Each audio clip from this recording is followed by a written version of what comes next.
Por favor, Sandrinha, vamos à leitura. Mensagem de ambientação. Boa noite a todos. Mensagem de ambientação, capítulo 25, tópico 25. Silencia o que ouves. Muitas aflições seriam poupadas às criaturas se soubesse ouvir e reflexionar. Infelizmente, muitas pessoas se apressam a passar adiante o que ouvem, alterando-lhe o conteúdo e salientando os pontos delicados ou negativos. As mensagens truncadas, os assuntos adulterados, possuem um condão miraculoso de perturbar, gerando conflitos e situações insustentáveis. Não transmita as informações malsãs. Escuta com calma, sem apressar conclusão. Se pretendes comentar a respeito, tenha o cuidado de fazê-lo, colocando a situação como se fosse a tua e apresentando-a com benignidade. Bom, isso entra. Eu posso comentar? Pode.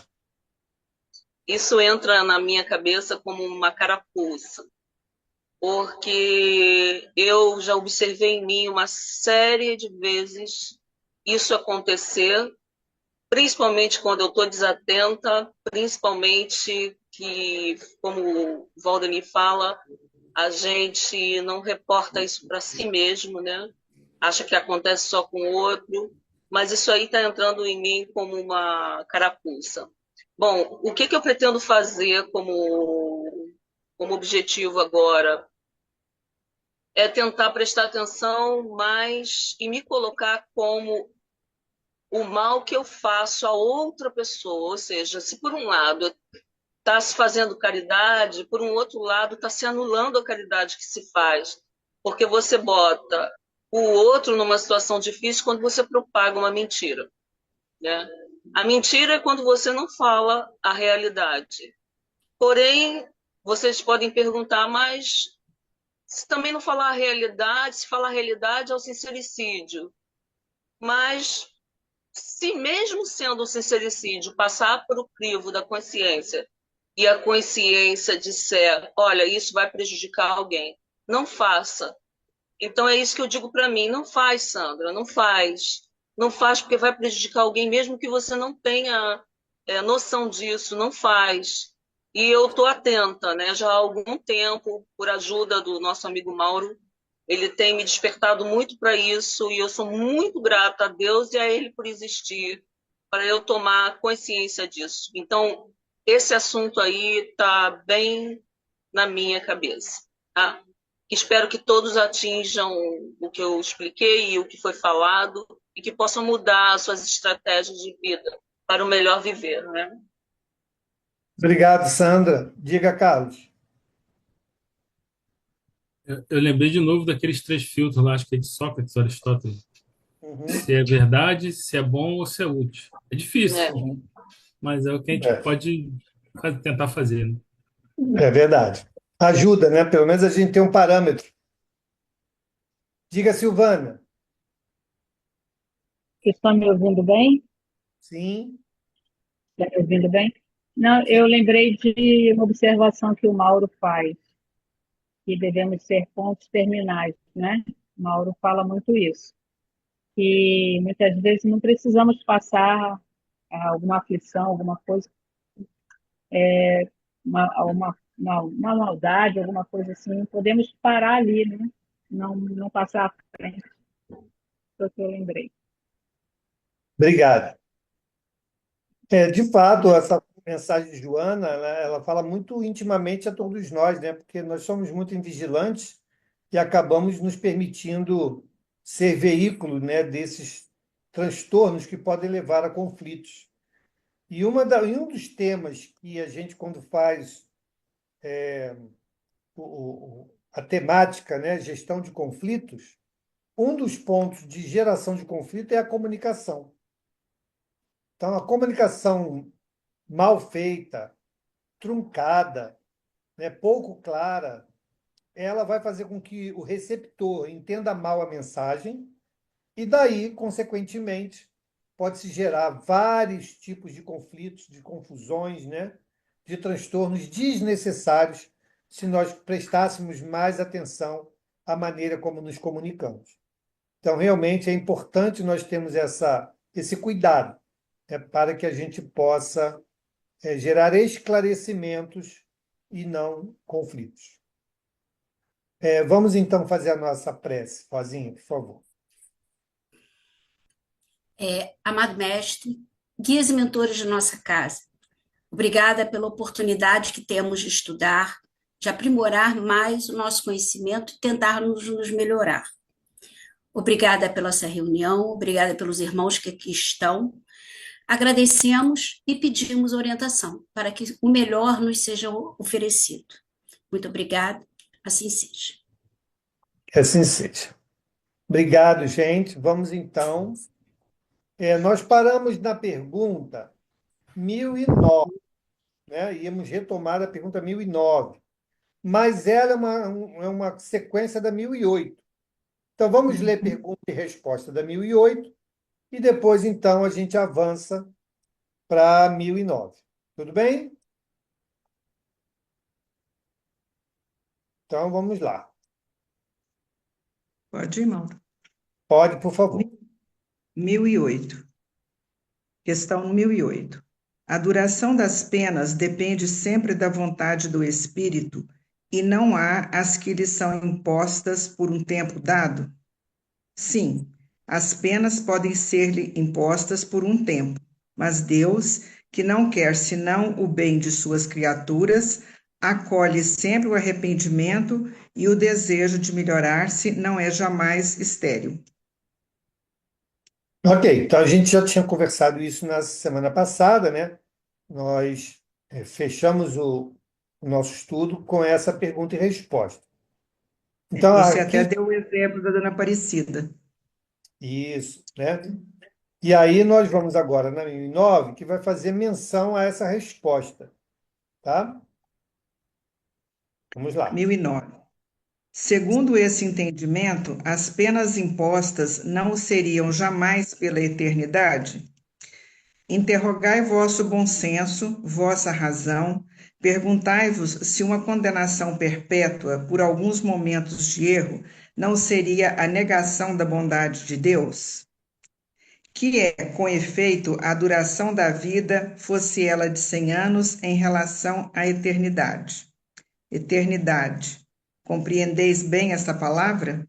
Sofrimentos, torturas sem fim, sem esperança, por algumas faltas. Vosso julgamento não rejeita semelhante pensamento? Que os antigos tenham visto no Senhor do Universo um Deus terrível, ciumento e vingativo, isso se concebe. Na sua ignorância, emprestaram à divindade as paixões dos homens. Mas não está aí o Deus dos cristãos, que coloca o amor, a caridade, a misericórdia, o esquecimento das ofensas no lugar das primeiras virtudes. Poderia ele próprio faltar às qualidades das quais faz um dever? Não há contradição em atribuir-lhe a bondade infinita e a vingança infinita? Dizeis que, antes de tudo, ele é justo, e que o homem não compreende sua justiça. Mas a justiça não exclui a bondade, e ele não seria bom se consagrasse penas horríveis, perpétuas, à maior parte de suas criaturas. Poderia fazer a seus filhos uma obrigação da justiça, se não lhes tivesse dado os meios de compreendê-la? Aliás, não é o sublime da justiça unida à bondade fazer depender a duração das penas dos esforços do culpado para se melhorar? Aí está a verdade desta palavra, a cada um segundo suas obras. Santo Agostinho. Exatamente. Então, como nós vimos nas perguntas anteriores, o que vai determinar o tempo, né, do nosso sofrimento somos nós mesmos. O quanto nós nos mantivermos endurecidos em determinadas situações e pensamentos. Por isso que ele termina aqui, Santo Agostinho termina, cada um segundo a sua obra. Ok? E é exatamente isso. Isso é mais pura justiça. Como pode alguém que não se esforça por absolutamente nada, como pode alguém que persiste nos equívocos, né, e por ação de terceiros estar livre de toda a responsabilidade? Isso é que é injustiça, né? Então, o que nós precisamos compreender é que a lei de Deus é a lei de amor, de justiça e de misericórdia. Então, sim, cada um de nós responderá por aquilo que fez. E o que nós fizermos é o que vai determinar o período do nosso sofrer. Então, se nós fizermos alguma coisa e não reconhecermos, não nos arrependermos, esse será o instrumento de dilatação do nosso estado de sofrimento. Agora, se eu me arrependo, se eu reconheço minha falta, né? Se eu me coloco numa condição, né, de buscar, por meio de oportunidades, reparar os meus erros, a tendência natural é que aquilo também se encurte.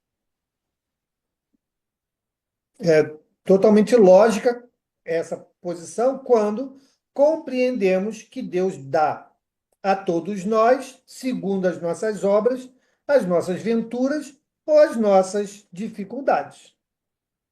Então, ficou claro aí, né? Vamos adiante. Lamené vai Agora, para a posição. uhum. Interessai-vos por outros, por todos os meios que estão em vosso poder, em combater, em destruir a ideia da eternidade das penas. Pensamento blasfematório, contrário à justiça e à bondade de Deus. A mais fecunda fonte de incredulidade, do materialismo e da indiferença que invadiu as massas depois que sua inteligência começou a se desenvolver. O espírito, em vias de se esclarecer, não fora senão mesmo desbastado, dela cedo compreendeu a monstruosa injustiça.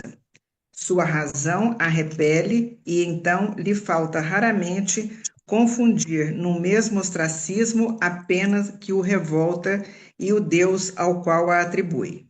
Daí os males inumeráveis que se precipitaram sobre vós e aos quais viemos vos trazer remédio.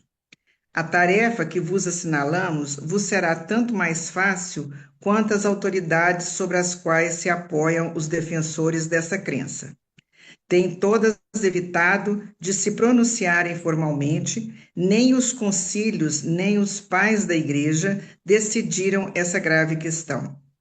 Se, segundo os próprios evangelistas, e tomando ao pé da letra as palavras emblemáticas do Cristo, ele ameaçou os culpados com um fogo que não se apaga, com um fogo eterno, não há absolutamente nada nessas palavras que prove tê-los condenado eternamente. Pobres ovelhas desgarradas, sabei pressentir junto a vós o bom pastor, que, longe de vos querer banir para sempre de sua presença, vem ele mesmo ao vosso reencontro para vos reconduzir ao aprisco. Filhos pródigos, abandonai vosso exílio voluntário, voltai vossos passos para a morada paterna. O Pai vos estende os braços e mantém-se sempre pronto para festejar vosso retorno à família. Lamené. Ok. Lamené, ele traz uma coligação, né, com o filho pródigo, com a parábola do filho pródigo, né? Muito, muito interessante. E exatamente essa a nossa situação. Quando nós nos afastamos por rebeldia, né, dos ensinamentos, das instruções, dos conselhos, dos exemplos, no caso de Jesus, que é o nosso espírito puro mais próximo, né, nós estamos agindo como um filho pródigo, que virou as costas a todas as benesses que o pai poderia nos oferecer. Então, o pai continua lá, atento, aguardando o nosso retorno, né? Então, é o que está dizendo aqui. Então, não há abandono, não há punição, o que há, naturalmente, a consequência das nossas escolhas. Tem lá um caminho cheio de pétalas de rosa, um caminho de pedra, um caminho de espinho. Cada um vai escolher o caminho que quiser seguir. Não é ninguém que está determinando. Você é obrigado a vir por aqui se eu não o quiser. Então, eu quero, então vai lá. Mas não pode reclamar depois. Não pode reclamar. Você escolheu, você teve tudo, teve orientação. Ó, não vai por ali que você vai se machucar, ali é pior. Vai por aqui é mais tranquilo. Não, eu quero ir por ali. Então vai. E aí não pode reclamar depois, né? Então, Lamennais faz essa chamada, né, de atenção para essa nossa reflexão. Vamos a Platão agora. Guerras de palavras, não haveis feito verter bastante sangue. É preciso, pois, ainda reacender as fogueiras? Discutem-se sobre os temas eternidade das penas, eternidade dos castigos. Não sabeis, pois, que o que entendeis hoje por eternidade, os antigos não entendiam como vós? Que o teólogo consulte as fontes e, como todos vós, descobrirá nelas que o texto hebreu não deu a palavra que os gregos, os latinos e os modernos traduziram por penas sem fim, irremissíveis, a mesma significação. Eternidade dos castigos corresponde à eternidade do mal.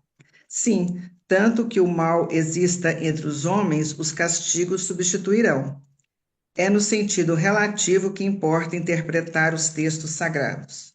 A eternidade das penas, portanto, não é senão relativa e não absoluta. Dia virá em que todos os homens se revestirão pelo arrependimento com a túnica da inocência, e nesse dia não mais haverá gemidos e ranger de dentes. Vossa razão humana é limitada, é verdade, mas tal qual é um presente de Deus, e com essa ajuda da razão não há um só homem de boa fé que compreenda que, de outro modo, a eternidade dos castigos. A eternidade dos castigos, como seria preciso, pois, admitir que o mal fosse eterno. Só Deus é eterno e não poderia criar o mal eterno. Sem isso, seria preciso arrancar-lhe o mais sublime dos seus atributos, o soberano poder, porque não é soberanamente poderoso quem pode criar um elemento destruidor de suas obras.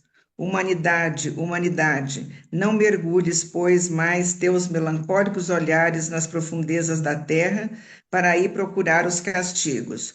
Chora, espera, espia e refugia-te no pensamento de um Deus intimamente bom, absolutamente poderoso, essencialmente justo. Platão. Está aí. Então, existem alguns princípios para que a gente possa desenvolver esse nosso raciocínio, como Platão chama a atenção aqui da razão, né? Se nós não concebermos Deus, né, como esta entidade única, né, e eterna, ou seja, não teve início e nem tem fim, nós teríamos que conceber que algo paralelo a ele, né, dividiria com ele essas mesmas atribuições. E aí, como a igreja ainda vende a ideia dos dois pesos, né? O bem e o mal se degladiando. Na verdade, não existe bem e mal se degladiando. Só existe o bem, o amor, e a ignorância desse amor. Enquanto nós somos ignorantes do bem, fazemos coisas erradas, coisas que nos prejudicam e prejudicam aqueles que convivem conosco. Isso está extremamente longe de nós concebermos que existe um mal em essência, em princípio. Não. Nós somos e fomos criados por Deus, amor por excelência. Beleza? Então não há em nós, em essência, em princípio, nada que seja diferente desse amor. Porém, todos nós, indistintamente, somos uma individualidade.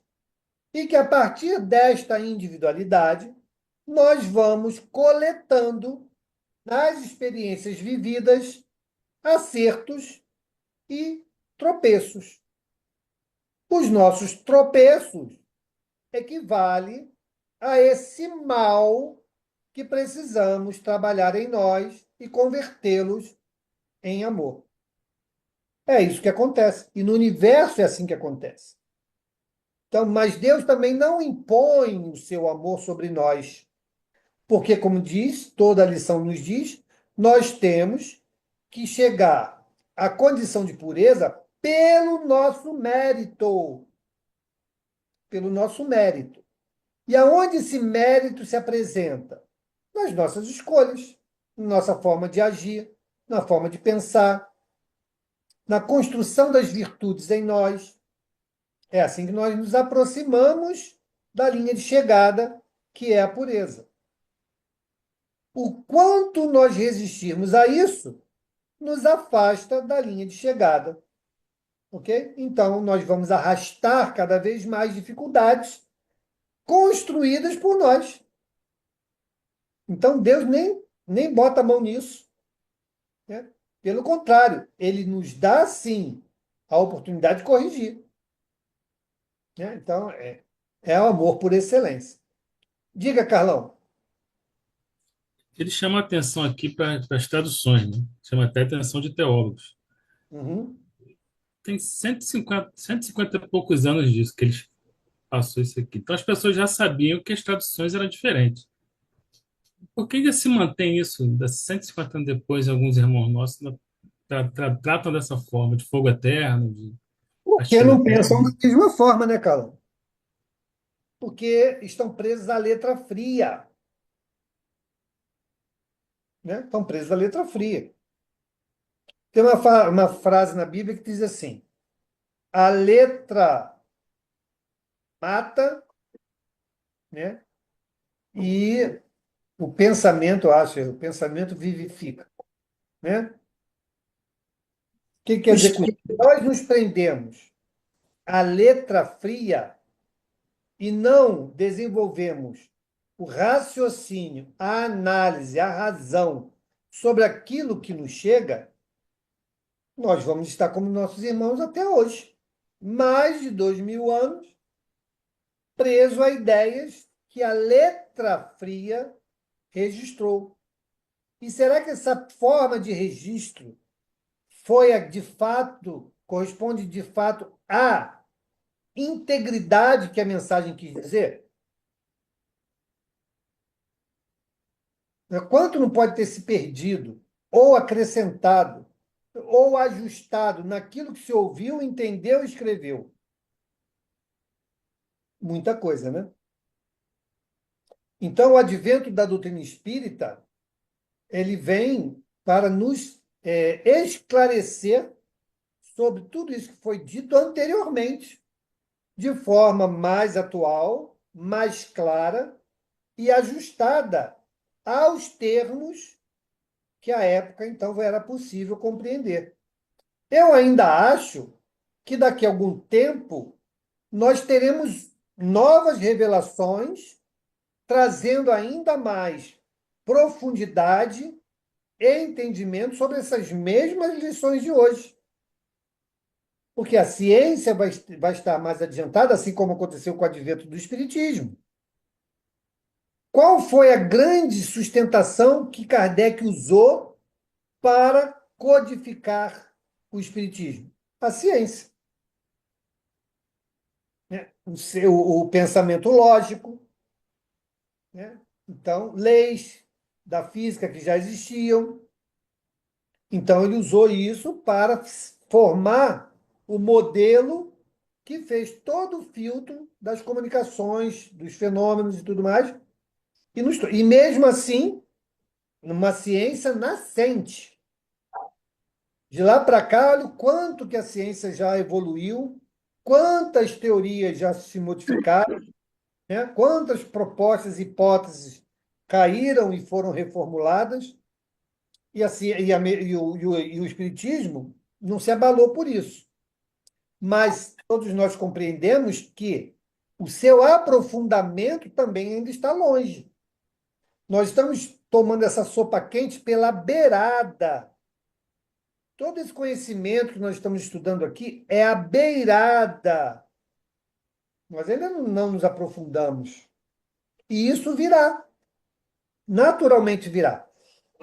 Todos nós vamos evoluir, todos nós vamos aprofundar em conhecimento, e esse conhecimento aprofundado vai também ser abastecido por novas descobertas, por novos detalhamentos daquilo que anteriormente não era possível. Olha a história do átomo. Dizia-se que o átomo era a menor partícula da matéria, até determinado tempo. Depois se descobriu que não. O átomo ainda não era a menor partícula da matéria. Dentro do átomo existem partículas que formam o átomo, ainda menores. E assim nós vamos descobrindo. Até que vamos chegar aonde? No fluido cósmico universal. Então, se ainda não chegamos lá, se ainda não compreendemos isto, é porque o tempo virá que nós iremos compreender. Kardec não falou? A ciência vai provar a vida espiritual? Estamos caminhando para ela. Mas para que ela possa provar, não será apenas com o conhecimento de hoje. Ele é muito pouco para explicar, para demonstrar como as coisas funcionam. Então, há necessidade de amadurecimento do conhecimento, o surgimento de novas teorias científicas, né, para que elas possam dar base a esse adiantamento. Então, é um caminho normal. O progresso ele é incessante. Como é que nós podemos hoje dizer assim, não, chegamos no topo, não tem mais nada a ser descoberto? Claro que não. Tem muita coisa ainda, né, que nós vamos entender, que vai nos ajudar de mãos dadas com os conhecimentos espirituais, né? Diga, Sandra. Eu estava pensando aqui, eu vou compartilhar com vocês, da tendência dos espíritos inferiores, que somos todos nós, a acreditar na corrupção das ideias, acreditar nas ideias de corrupção das orientações morais, né? Então, eu acredito sim, como você está falando, que a ciência vem aí explicar muita coisa, né? Inclusive já está explicando coisas que vivemos há 5 anos atrás, sem corrupção, né? E eu estou usando essa palavra corrupção porque eu não vejo outra. No momento que existam pessoas com espíritos inferiores, com aquele que se compraz no mal, em vender ideias que abolem qualquer ideia de uma ascensão moral do homem, né? Eu acho que ficaria perigoso. Mas eu confio no que você fala, eu tenho essa sensação que a ciência não corrompida, ela vai entrar, tipo assim, não tem mais jeito. Nós vamos ter que falar a verdade dentro da moral, né? Porque nós, como espíritos inferiores, a tendência é a gente cair na lábia, né? E cair na corrupção. Então, por isso que já desde já é importante a gente estar trabalhando no esclarecimento. É só isso que eu queria dizer. Obrigado, Sandrinho. Mais alguém? Então, vamos adiante. Gravitar para a unidade divina, tal é o destino da humanidade. Para alcançá-lo, 3 coisas são necessárias: a justiça, o amor e a ciência. Olha aí. Que você falou, né? 3 coisas que lhe são opostas e contrárias: a ignorância, o ódio e a injustiça. Pois bem, digo-vos em verdade, mentis a esses princípios fundamentais, comprometendo a ideia de Deus pelo exagero de sua severidade. Vós a comprometeis duplamente, deixando penetrar no espírito da criatura a ideia de que há nela mais de clemência, de mansuetude, de amor e de verdadeira justiça do que vós não atribuís ao ser infinito. Destruís mesmo a ideia do inferno, tornando-o ridículo e inadmissível às vossas crenças, como o é ao vosso coração o hediondo espetáculo dos carrascos, das fogueiras e das torturas da Idade Média. Pois que, É quando a era das represálias cegas já foi para sempre banida das legislações humanas, que esperais mantê-la no ideal? Ó, crede-me, irmãos em Deus e em Jesus Cristo. Crede-me ou resignai-vos em deixar perecer entre vossas mãos todos os vossos dogmas, antes de os deixar variar, ou bem vivificai-os, abrindo-os aos benfazejos eflúvios que os bons vertem-lhe nesse momento. A ideia do inferno, com suas fornalhas ardentes, com suas caldeiras ferventes, pôde ser tolerada, quer dizer, perdoável, em um século de ferro. Mas no 19º, isso não é mais que um vão fantasma próprio, quando muito para assustar as criancinhas, e no qual as crianças não creem mais quando são grandes. Persistindo nessa mitologia assustadora, engendrais a incredulidade, mãe de toda a desorganização social.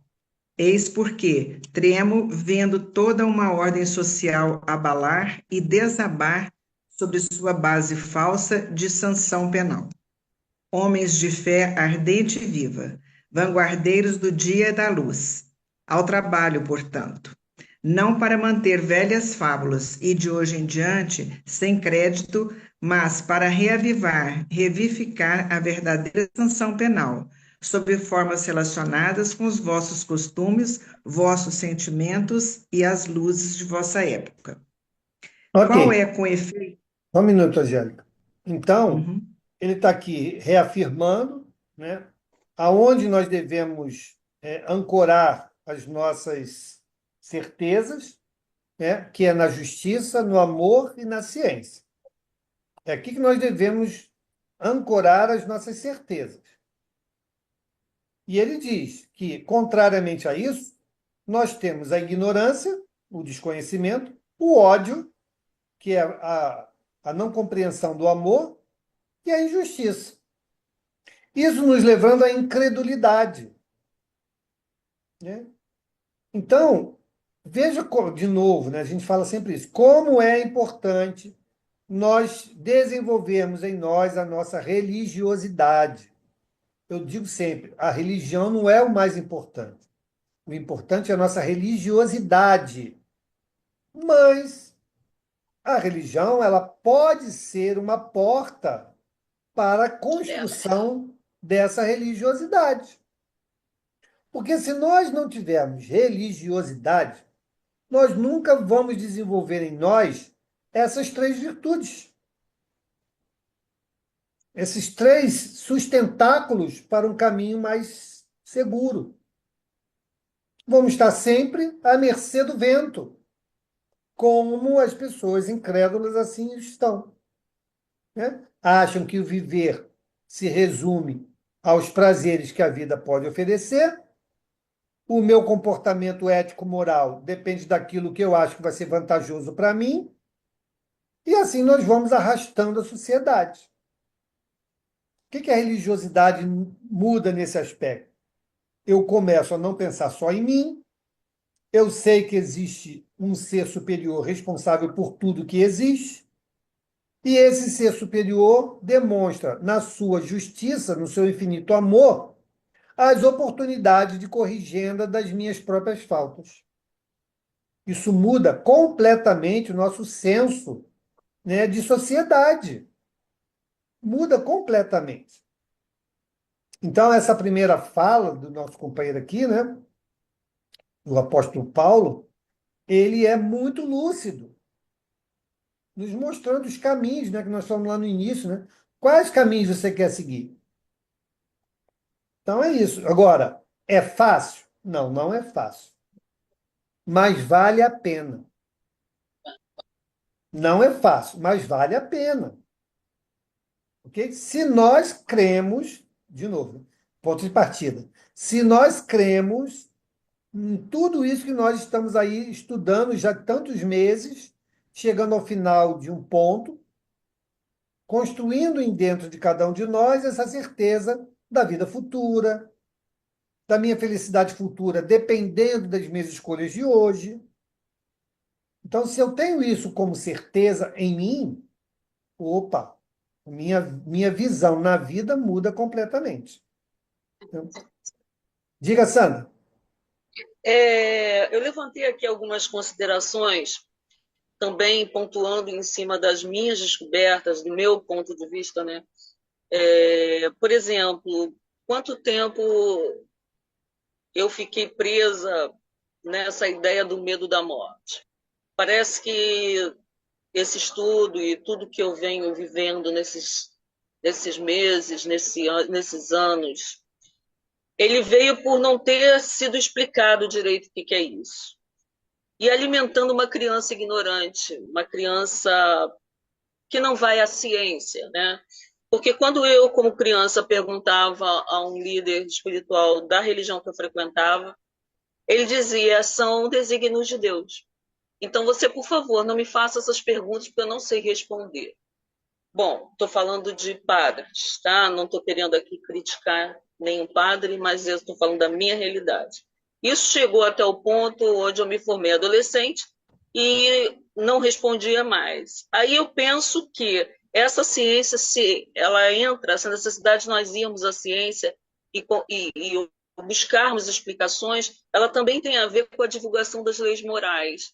Quer dizer, o Espiritismo ele faz isso muito bem, divulgando as leis morais, coisa que algumas religiões elas são importantes, mas elas sonegam certas perguntas. Ao passo que aqui você encontra pessoas preparadas para te tirar de qualquer véu que vai fechar você da intenção, por exemplo, normal de falecer.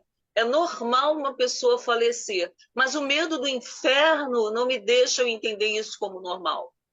O que é normal? Beber água, mas a enchente é que vai acontecer aquele lance do que a gente estava lendo lá na Joana de Ângeles, né? Ah, mas se beber muita água. O que eu estou querendo dizer abstratamente aqui é que a gente tem muita confusão e acreditamos muito no pensamento que os outros trazem para mim, para nós já analisados, e não vamos à fonte. E eu dou, no caso, os parabéns para. Estou dando pela primeira vez de peito aberto os parabéns para a doutrina espírita, que ela faz com que essa criança ignorante ela entre num completo entendimento do que seja a morte. E estude o espiritismo com liberdade. Eu vou estudar o livro Céu e Inferno com liberdade, sem ter medo de ver os relatos, porque faz parte da natureza, faz parte do que eu estou estudando, faz parte do homem evoluído. Então, eu estou compartilhando com vocês isso, tá? É só isso. Desculpa, você falei. Obrigado, Sandrinha. Diga, Carmen.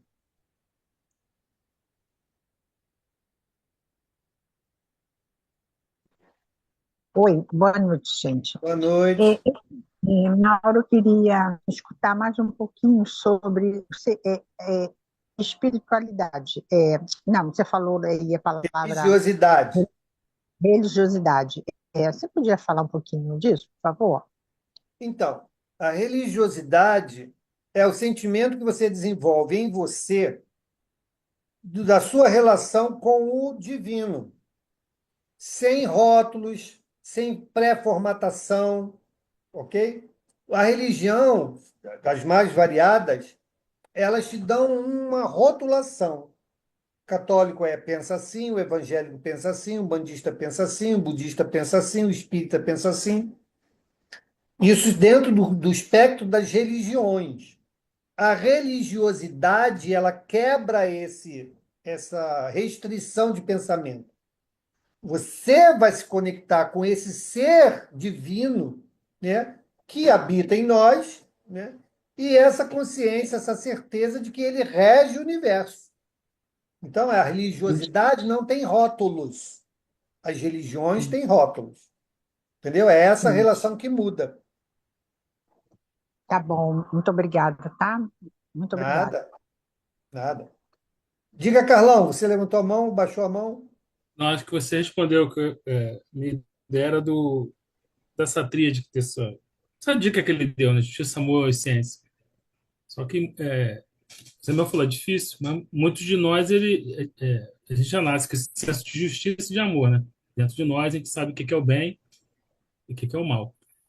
Mas tem aqueles irmãos que eles conseguem, pelo menos duas dessa daqui ou uma, mas ainda são ignorantes em termos de ciência. Então, Uhum. eles não estão em oposição, né? Que ele fala que o contrário é ser ignorante.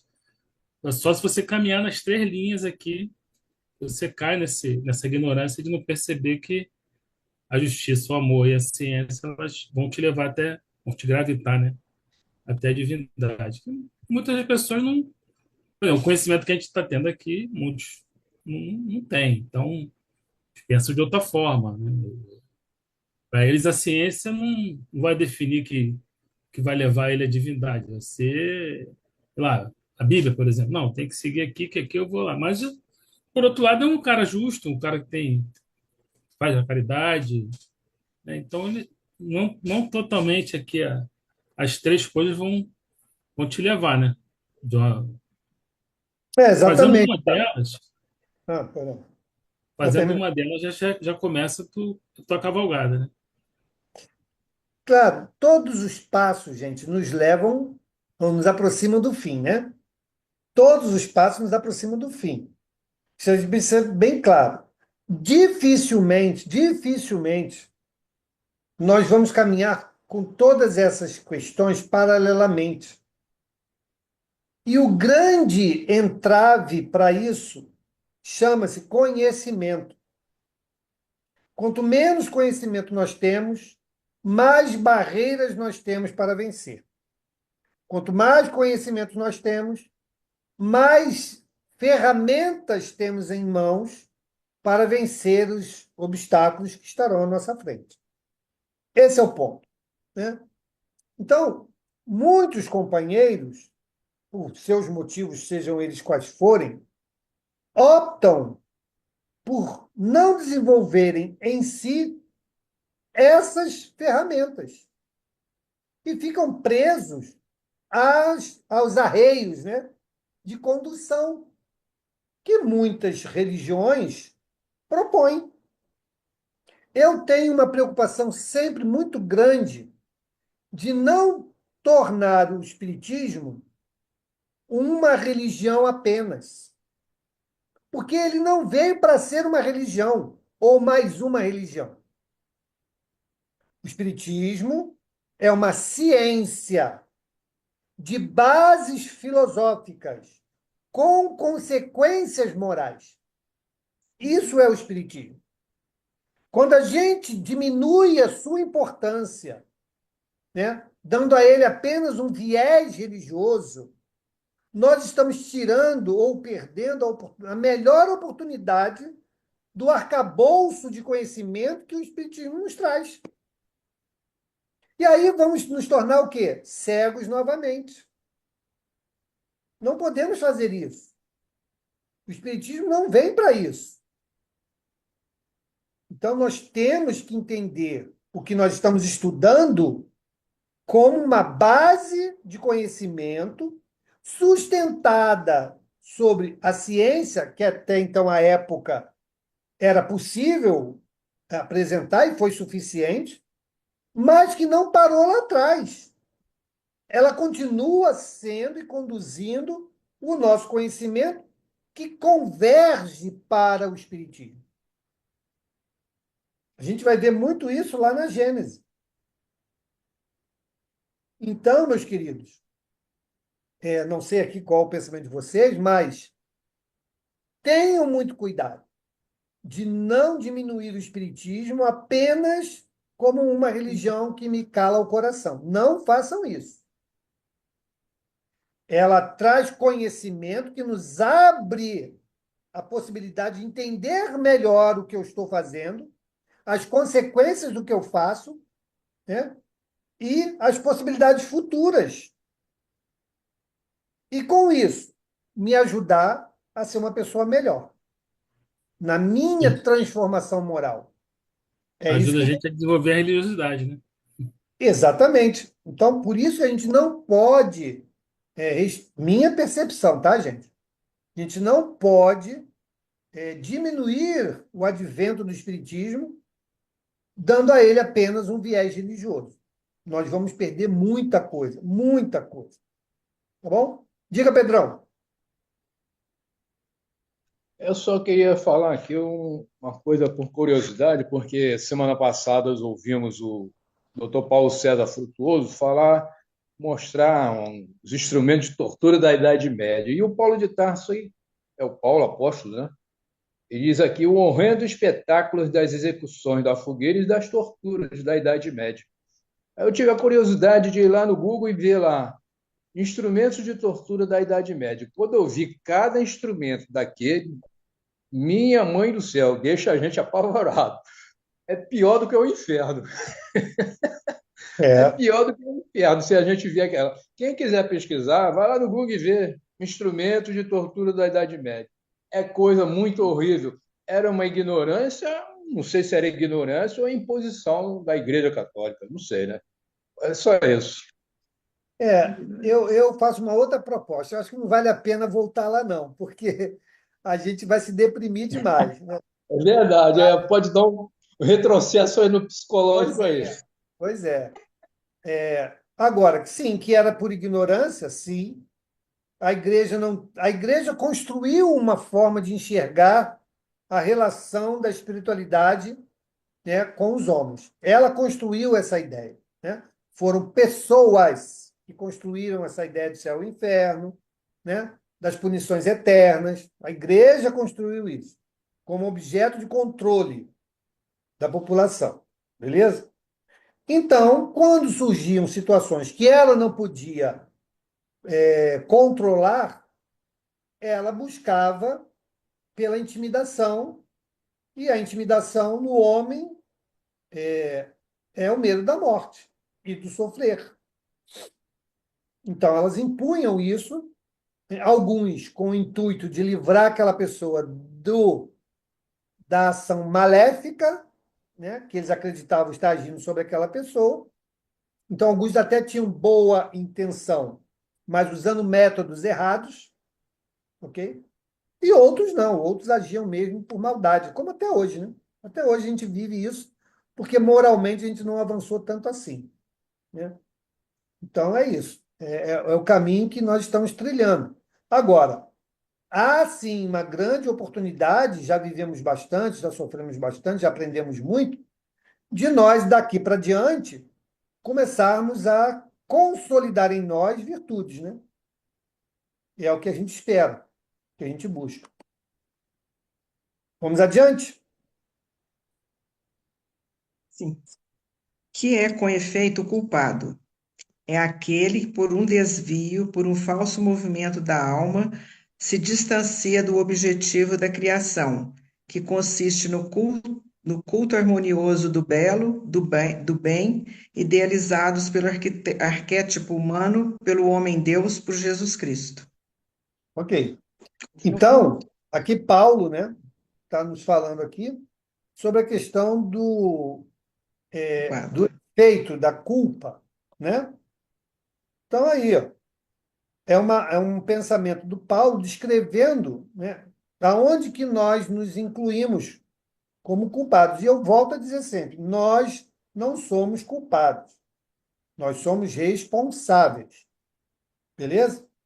Então, ele diz que o culpado é aquele que, por um desvio, por um falso movimento da alma, se afasta do objetivo da criação. Qual é o objetivo da criação? Culto ao belo, ao bem. O Culto objetivo da harmonioso ao criação é belo, nos ao bem. tornarmos homens de bem. Esse é o objetivo da criação, né? Falando de nós, é nos tornarmos homens de bem. Se nós fazemos qualquer coisa que nos afaste disso, nós somos responsáveis. Ok? Então vamos tirar esse negócio de culpa, porque a culpa não nos ajuda em nada. Beleza? Ela só nos atrapalha. Então nós vamos substituir pelo quê? Responsabilidade. Eu sou responsável. Eu sou responsável por aquilo que eu fiz. Escolhi errado, escolhi porque eu ainda sou rebelde, escolhi porque eu era ignorante, eu escolhi porque eu aceitei a influenciação que me deram. Não importa. Eu fui responsável por aquele gesto. E quero, e devo, e tenho que ser responsável pela reparação. Simples assim, né? Então, tira da gente esse peso, né, da história da culpa. Então, e ele diz lá que o objetivo da criação consiste no culto harmonioso do belo. E eu tiraria essa palavra culto, ok? Eu substituiria pela construção, tá? Do que vem a ser harmônico, né? Do bem, né? Do homem novo que precisa surgir de nossas almas. Então, é disso que nós estamos falando. Então, não é na fala, né, que aqui Paulo nos traz, de forma poética, né, é de fato nós entendermos que a felicidade depende das nossas ações, pensamentos, palavras e atos. É assim que nós encontraremos a verdadeira felicidade em qualquer estágio, né? É possível ser feliz hoje? É possível. Vamos vivê-la integralmente? Talvez não. Mas que é possível, é. Tudo bem? E outra coisa, lembrar também que a felicidade não significa estarmos mergulhados numa situação sem problemas, tá? Os problemas existem, faz parte da mola propulsora, né, do nosso adiantamento, como consequência, né, daquilo que vivemos ou como experiências que escolhemos viver, mas a depender de como nós vamos nos relacionar com cada uma dessas experiências, nós podemos sim passar por elas e com elas de forma branda, equilibrada, né? Muito que bem. Valdeni, seja bem-vindo. Muito obrigado. Vídeo questão 920, 21, 22 do Livro dos Espíritos. Isso aí. Vamos adiante. Que é castigo? A consequência natural derivada desse falso movimento, uma soma de dores necessárias para o desgostar de sua disformidade, pela experimentação do sofrimento. O castigo é o aguilhão que excita a alma, pela amargura, a se curvar sobre si mesma e a retornar para o caminho da salvação. O objetivo do castigo não é outro senão a reabilitação, a libertação. Querer que o castigo seja eterno por uma falta que não é eterna é negar-lhe toda a razão de ser. É isso aí. Então, de novo, castigo não é ninguém que nos impõe. Ela é consequência natural. Que consequência natural derivada desse falso movimento. Qual é o falso movimento? Aquilo que é contrário ao bem, ao belo, ao equilíbrio. Então, toda vez que nós fizermos algo contrário a isso, nós vamos cair na necessidade dessa consequência de reparação, que a gente chama de castigo. Ah, Deus está me castigando. Não. Deus está te dando a oportunidade de reparar, mas tem que viver as consequências do que você fizer. Olha, eu estou lá aborrecido, cabeça quente, vou chegar, dou um soco na parede. Dei um soco na parede. O que vai acontecer com a minha mão? Doer. Vai Doer doer, no mínimo. tá? Vai Vai doer no machucar. mínimo. Né? Posso quebrar dedo, posso quebrar a mão, posso quebrar o punho. Depois eu vou reclamar de quem? De quem me fez raiva. Ah! Mas quem te fez raiva não mandou você dar soco na parede, não é? Então eu não posso reclamar de ninguém. Beleza? É exatamente a mesma coisa. Então a gente vai ficando dando soco aí, né? De forma figurada, né? Dando vários socos em várias paredes e vamos coletando as consequências. Até o dia que eu vou chegar, não vale a pena dar soco na parede por causa disso. Vamos agir de outra maneira. E muitas Né? vezes, Mauro, não é nem Oi. figurado. Não, sim, às vezes é literal. Eu atendo um fisioterapeuta que chegou no consultório um dia desses com a mão enfaixada. que aconteceu? Eu não falei para ninguém, falei no trabalho que eu caí no banheiro. Mas eu dei um soco na parede e quebrou os dedos. Então, E isso aí? é literal, não é metafórico, não. Pois é. Tudo bem, pessoal? E tem gente que fala assim, né, Mauro? Onde está Deus que não vê essa injustiça que estão falando comigo? Pois é, ainda se vê injusto, né? Vamos lá. Ó, digo-vos em verdade, cessai de colocar em paralelo na sua eternidade o bem, essência do Criador, com o mal, essência da criatura. Isso seria aí criar uma penalidade injustificável. Afirmai, ao contrário, a amortização gradual dos castigos e das penas pela transmigração e consagrareis com a razão unida ao sentimento a unidade divina. Paulo, o apóstolo. Isso aí. Paulo, apóstolo. Está aí, bem claro aí o fechamento desse pensamento de Paulo, né? Então, nós temos que parar de achar que existe uma igualdade, né? Se existe essa palavra, né? De forças. O bem está na mesma posição do mal, eles ali estão degladiando. Não existe isso. E ele foi muito feliz quando ele escolheu bem as palavras, né? O bem é a essência do Criador. O mal é a essência da criatura. Então, não tem ali nenhum senso de proporcionalidade com esse bem divino. Ele é individual, o mal ele é individual, porque ele está atrelado à nossa ignorância. E a ignorância ela é de cada um. Assim como cada um tem a condição de transformar essa ignorância que nos leva aos nossos erros, à sabedoria que nos leva à nossa ascensão. Então é isso. Essa é a fórmula. Se existe uma fórmula, essa é a fórmula. Agora, existem milhões de variáveis que nós colocamos nessas fórmulas, que é particular de cada um. Então, gente, não, primeiro, não existe tempo para começar, não existe dificuldade para começar, tudo está em nossas mãos, está tudo aí. O que vamos fazer com tudo isso que nós já aprendemos ao longo de todo esse período que estamos juntos estudando o Livro dos Espíritos? O que cada um de nós vai fazer? Essa é a pergunta que nós temos que nos fazer. Vou esperar lá 9 encarnações para cuidar do ciúme?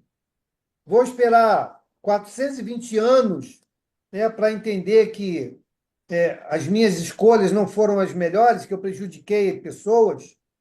Ou vou fazer o contrário? Enquanto eu tenho a chance de me redimir com fulano, vou lá, vou me redimir com fulano. Ok? Sem ficar naquela história, né, de autopunição. Porque eu errei um dia lá atrás, agora eu vou carregar esse erro para o resto da minha vida. Não. Já me justifiquei? Já reparei? Pronto, vida que segue. Nós não temos mais que nos sentir menores em relação a ninguém. Eu já fiz a minha parte, compreendi que fiz equivocadamente, hoje eu penso diferente, já me reparei e vou em frente. Mas o outro não perdoa. Aí já é problema dele, é a parte dele. Eu sigo em frente, cabeça altiva e vamos em frente. Diga, Pedrão. Interessante, né, Mauro? O que eu observei, essa pergunta 1009, o Allan Kardec faz uma simples pergunta, mas as respostas são longas e ainda tem comentários do próprio Kardec. É muito Claro, interessante, porque a profundidade dessa pergunta é muito interessante mesmo. Muito interessante. com certeza. Porque ele está fazendo o fechamento, né? E aí os espíritos vêm ajudar, né? Fazer esse fechamento desse entendimento das consequências dos nossos atos. Então, nós temos mesmo, os espíritos vieram, e olha que não foram qualquer um, não, hein? Né? Aqui, ó, quem falou aqui, ó, Paulo, Laminé, Platão, Santo Lamennais, Agostinho. Santo Agostinho, né? Pessoal lá de envergadura. Alguns, né? Se não todos, Platão não, mas Lamennais, Santo Agostinho, Paulo, tiveram intimidade com a igreja, né? Paulo não, Paulo é anterior, mas Santo Agostinho, Lamennais tiveram, né? Então, estamos falando de conhecimento de causa. Platão, um dos precursores das ideias, né, espíritas lá no passado, né? Então, vejo que são pessoas aqui de fato de peso nas suas opiniões e de envergadura espiritual, né? Muito, muito importante. Então, pessoal, vamos parar aqui. Não vamos fazer a leitura do comentário de Kardec, porque temos que fazer isso com calma, Uhum. beleza? Então, paramos da pergunta 1009 nos comentários de Kardec. Dia 10. Próximo dia 10/2. Uhum. Vamos então fazer a nossa prece, lembrando, né, que eu vou fechar essa sala, vou colocar o link para que a gente volte, aqueles que quiserem, continuar com o estudo da obra Nosso Lar. Tá bem? Vamos então fazer a nossa prece. Vamos pedir Ulisses. Ulisses, você pode fazer a nossa prece, Ulisses? Posso sim. Por favor. Eu, ao grande mestre Jesus, nosso exemplo maior, agradecemos esse ensinamento, a claridade das maneiras que foi colocadas as palavras e muito bem explicadas pelo Mauro. Agradeço muito a esse grupo que só tem me ajudado e que todos nós continuemos a ter muitas colheitas desse aprendizado e que a gente consiga aplicar. Obrigado, Senhor. Ajude aqueles que não puderam estar presentes hoje. Agradecemos aos bons espíritos que nos acompanharam nesse momento. E aqui a gente encerra o nosso estudo de hoje. Uma boa noite. Mauro. E assim seja. Oi. Oi, Mauro. Boa noite a todos. Eu queria agradecer muito a vocês